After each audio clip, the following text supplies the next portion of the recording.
Polisi mengungkap motif di balik penganiayaan sadis yang menewaskan AK, 3, bocah asal Wanareja, Kabupaten Cilacap, Jawa Tengah.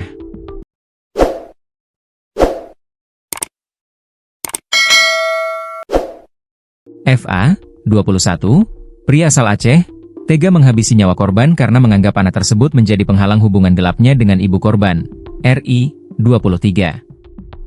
Pelaku menganggap anak tersebut menjadi penghalang hubungan mereka, ungkap Kasat Reskrim Polresta Cilacap, Guntar Arif Setioko, Senin, 11 Agustus 2025. Guntar menjelaskan, FA mengenal RI saat bekerja di sebuah koperasi simpan pinjam, di mana RI adalah salah satu nasabah.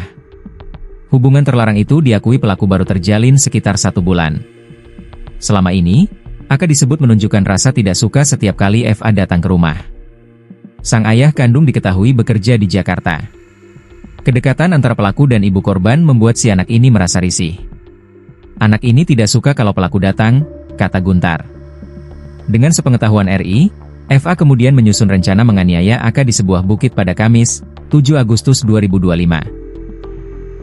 Bocah malang itu dijemput FA dan dibawa ke lokasi sebelum dianiaya hingga tewas.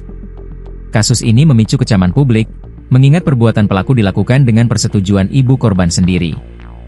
Polisi kini menahan FA dan terus mendalami peran RI dalam peristiwa tragis tersebut.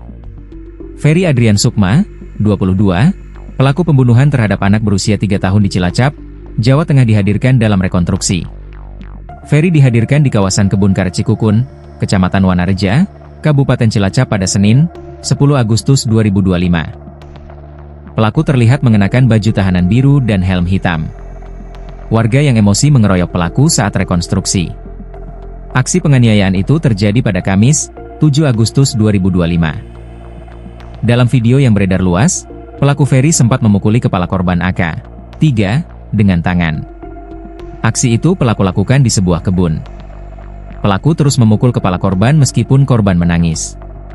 Saat diautopsi, korban mengalami beberapa luka di wajah, hidung dan atas bibir. Ayah korban curiga dengan kematian sang anak. Ayah korban lalu melapor ke Polsek Wanareja karena merasa ada kejanggalan.